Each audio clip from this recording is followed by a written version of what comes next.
Estamos de volta, tá chegando o momento aqui em que você vai acompanhar as respostas que o Dr. César vai dar às dúvidas enviadas aqui pra gente pelo WhatsApp. Você mandou? Então aguenta que pode ser que ele responda a sua. Se você não mandou, dá tempo ainda, diretor? Dá tempo? Não sei, você pode tentar mandar aí, se não responder hoje, a gente traz aqui a resposta numa próxima oportunidade, tá? Seguinte, eu estou aqui, Dr. César, antes do senhor pensar nas respostas que vão, nas perguntas que vão chegar aqui, eu estou aqui com o guia de estudos Sentimentos, a ciência do existir, e nesse guia nós encontramos auxílio para várias das nossas dores emocionais.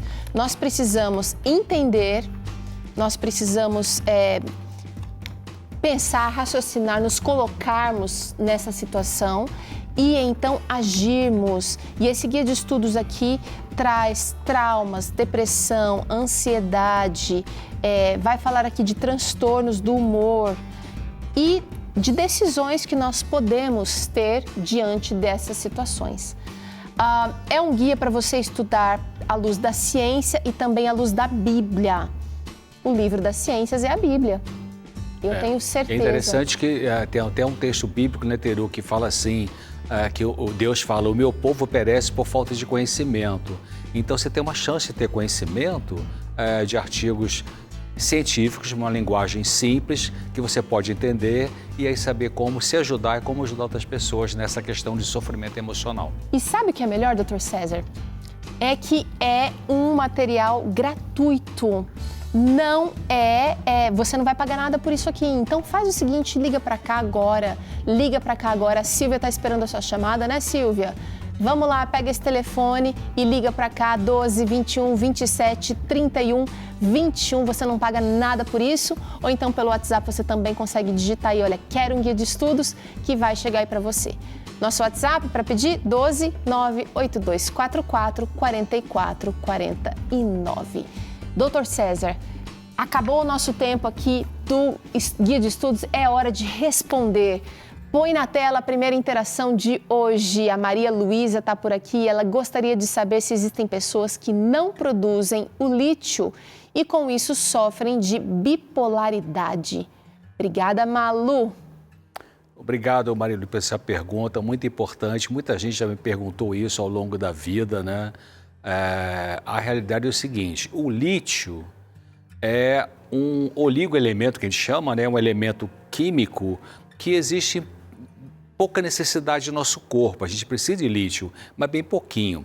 Mas isso é diferente do tratamento da doença bipolar. No tratamento medicamentoso do transtorno afetivo bipolar, as pessoas precisam, ou melhor, podem, ser indicado e tem bons resultados, um medicamento chamado carbonato de lítio, que tem as marcas comerciais para isso aí, os nomes comerciais. Então, não é que a pessoa que tem uma deficiência do lítio vai ter a doença bipolar, não é isso. A pessoa que tem doença bipolar, em alguns casos, está indicado usar o carbonato de lítio, que é uma substância sintética produzida em laboratório, é um medicamento controlado e que a pessoa que começa a usar, o psiquiatra vai orientar para que depois de os primeiros 10 dias de uso da medicação, faz uma dosagem de sangue do lítio, a gente chama de litemia, faz uma dosagem para ver qual o resultado. O resultado é em milha equivalente por litro. Então, se a pessoa está usando, vamos supor, 600 miligramas de carbonato de lítio por dia, depois de 10 dias faz uma dosagem, está abaixo de 0,8 ou 0,7 milha equivalente por litro, então precisa aumentar o comprimido. Então, vou passar a usar 900 miligramas, Um comprimido geral tem 300 miligramas ou tem comprimido de 450. Ou se a pessoa começou a usar a medicação via oral, carbonato de lítio, e aí dosou no sangue o lítio, ele está acima de 1,2, então ele é tóxico, então tem que abaixar o comprimido. Então essa dosagem no sangue ajuda o médico a saber qual a quantidade de lítio que vai usar. Mas não tem muita gente que pensa assim, eu estou com falta de lítio no corpo, então eu preciso repor esse lítio para não ficar com bipolar. Não, não é isso, não se preocupe, o caminho não é por aí. Muito bem. Tem mais interação na tela do Vida e Saúde. Vamos ver qual é a dúvida. Thaís Bunioto. A pessoa com bipolaridade tipo 1 precisa necessariamente tomar medicamentos? O tratamento poderia ser somente com terapia? Boa, Thaís. Boa pergunta, Thaís. Obrigado também. Sim e não. Quer dizer, se a pessoa está na fase depressiva e não é uma fase depressiva grave, talvez a psicoterapia por si só resolve. Depressão pode ser leve, moderada e grave. A depressão leve não precisa de medicação, vai ser com psicoterapia. Mas se a pessoa está na fase eufórica, seja bipolar 2 ou bipolar 1, especialmente bipolar 1, tem que entrar com medicação. Não tem como a psicoterapia funcionar porque a pessoa rejeita esse tipo de ajuda, ela rejeita que está doente, ela acha que é o normal dela, então, e faz um monte de besteira por conta disso, né? Então, tem que entrar com medicação, sim. Bom, aproveitando o gancho da medicação, chegou uma outra pergunta aqui da Sheila, doutor. Ela diz o seguinte: sofro de transtorno bipolar, porém estou sem a medicação. O remédio que eu tomava é indicado também para epilepsia e muitas vezes sentia meu raciocínio lento, travava e por isso continuo sem o tratamento. Por que os medicamentos não podem ser o mesmo para depressão, os mesmos tomados para depressão? Pergunta a Sheila aqui, doutor. Sheila, você está colocando duas questões aí, né? Porque na fase bipolar, na doença bipolar, na fase depressiva, então se é uma depressão que entra num nível grave, então entra com antidepressivo. Mas as pessoas diferentes precisam de remédios diferentes, porque os mesmos remédios não funcionam igual para todas as pessoas. Então, tem gente que está com quadro depressivo grave, vai usar um antidepressivo, vai usar, sei lá, paroxetina, sertralina, escitalopram, venlafaxina, essa turma aí, e uns funcionam bem com medicamento, outros não. O organismo, ele responde de forma diferente para os remédios diferentes. Então, essa questão da depressão. Agora, levanta a mão para o céu que você não está usando medicamento para a sua fase aí eufórica, e você... Pelo que eu entendi, você está sob controle, mas cuidado, siga a orientação do seu médico aí. Realmente a medicação para epilepsia, a gente chama de estabilizador do humor, alguns medicamentos, né? Que são usados realmente para crises epiléticas ou outro tipo de disritmia cerebral, sem ser epilepsia, mas também se verificou com os estudos que esses medicamentos estabilizam o humor da pessoa, né? Especialmente na fase eufórica. Então, mas claro, todo medicamento tem efeito colateral, né, Teru? Não tem como, né? Às vezes vai dar uma sedação, às vezes vai dar uma insônia, às vezes vai dar um enjoo, às vezes vai dar uma ansiedade. Por exemplo, antidepressivo, a pessoa começa a usar, os primeiros dias, né, esse citalopram, essa turma aí pode aumentar a ansiedade, mas depois vai consertando. Tá. Então... Sobre a questão que ela traz aqui ainda, doutor, às vezes ficar mudando de médico toda hora dificulta o andamento de um tratamento que é para ser contínuo, não é, doutor? De preferência seguir com o mesmo profissional. Às vezes é verdade, mas eu vou na unidade de saúde ali do governo e quem está de plantão nem sempre é o mesmo que me atendeu. Bom, mas ele tem a ficha sua, né? Então você pode falar, eu já estou usando esse medicamento aqui, você como paciente tem o direito de conversar com o seu médico e dizer, olha, esse medicamento que eu usei aqui me deu muita insônia, esse aqui me deu... Ela reclama que ficou muito lento, raciocínio lento ali, né? Então isso é uma coisa a ser conversada com o seu médico, porque às vezes ele pode abaixar a dosagem, corrige o efeito colateral e mantém o tratamento. Muito bom. Tem mais? Tem mais? Põe na tela. Quem está com a gente agora é a Josefa e ela pergunta o seguinte: eu acho que meu filho é bipolar pelo seu comportamento.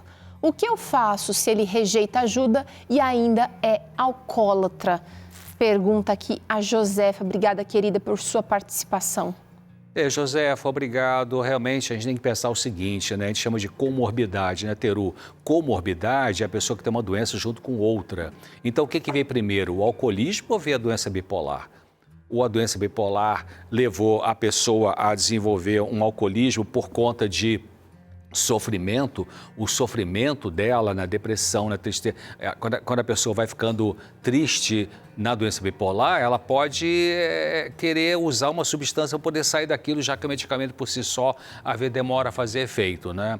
Bom, eu recomendaria o seguinte: vá com seu filho, incentive aí a tratar com o psiquiatra esse alcoolismo, mas se ele não quiser ir, Alcoólicos Anônimos é um grupo de ajuda muito eficaz, que auxilia as pessoas e é um grupo assim muito legal de assistir, porque dá um apoio muito grande, né?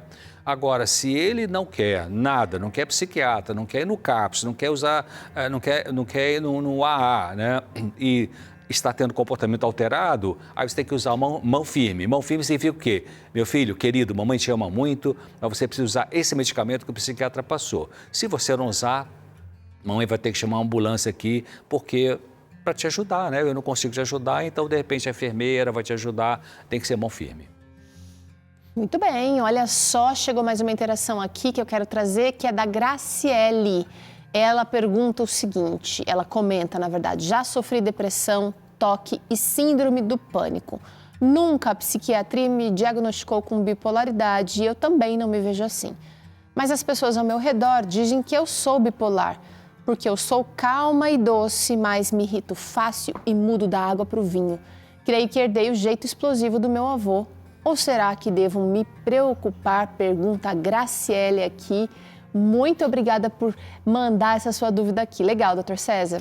Obrigado, Graciele. Eu diria que você não parece bipolar, não, porque se você tivesse sintomas clássicos da doença bipolar, o colega que atendeu você ao longo dos seus tratamentos para toque, pânico, enfim, já teria diagnosticado, né? Então, essa característica que você está dizendo que talvez herdou do avô, isso não necessariamente é uma questão bipolar. Você pode ser uma pessoa que tem os seus momentos de calma e tudo, mas de repente dá uma explodida, é uma questão de temperamento, não é uma questão de doença psiquiátrica, né?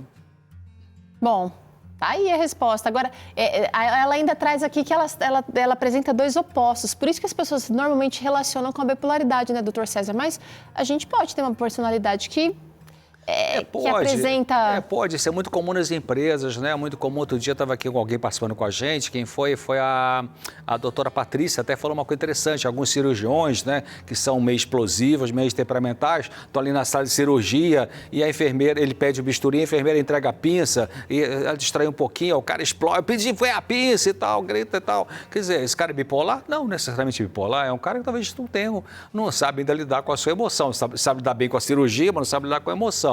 Então, não saber lidar com a emoção e, portanto, ter momentos de explosão, isso não quer dizer que a pessoa é bipolar, quer dizer que ela está ainda com dificuldade de administrar melhor essa emoção, que pode aprender isso aí sim. Tem mais uma interação e agora quem fala com a gente é a Simone Belchior. Olha só, meu ex-marido tinha transtorno bipolar e na pior fase eufórica ele perdeu tudo, pois saiu comprando o que podia e o que não podia. Meus filhos já sofreram muito com a doença do pai. Compartilha aqui a Simone Belchior. Doutor César. Pois é, Simone, você trouxe aqui essa realidade, né, do sofrimento dos familiares em relação a um paciente bipolar e você vê que é uma realidade isso aí. Então, isso que a gente falou aqui, nesses casos, né, talvez você não conseguiu controlar o cartão de crédito, né, os cartões de débito, enfim, desse seu esposo aí. Mas é importante algum familiar que está assistindo aqui e que tem um parente bipolar explicar isso na fase mais amena da doença, de que, olha, vou ter que segurar seus cartões, vou ter que controlar seu cheque, enfim, né, porque na doença você fica... Lembra que você criou aquela dívida e tudo? Né? Então, a gente... orienta como prevenção de complicação na vida daquele doente bipolar.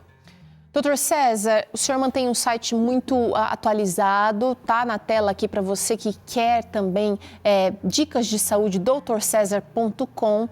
Passa lá, entra aí pelo seu celular. Esse programa foi muito informativo e, doutor César, tratamento, acompanhamento, tudo isso é muito importante, mas o estilo de vida também pode colaborar, não é? Muito, estilo de vida quer dizer o que a gente come, o que a gente bebe, como a gente dorme, se praticamos exercício, a confiança em Deus, né? A luz do sol, tudo isso é estilo de vida. E a gente está aqui para te ajudar nessa jornada diariamente. O Vida e Saúde vai trazer especialistas aqui, a gente vai falar de receita, a gente vai falar de práticas que podem te ajudar. Então, não perde não. Amanhã, por exemplo, tem aqui mais um quinta importantíssimo para você, quinta do Mexa-se. A gente vai falar sobre hipertrofia. Tá interessado? Então, olha, 4 horas estaremos aqui esperando por você, se Deus quiser, e no dia seguinte também, assim sucessivamente, se Deus permitir sempre. Cuide-se, cuide-se. Deus pode te ajudar a vencer qualquer situação da sua vida, sim. E às vezes a gente quer de um jeito, mas Ele pode te mostrar algo melhor, mesmo sendo do jeito que a gente quer. Tchau!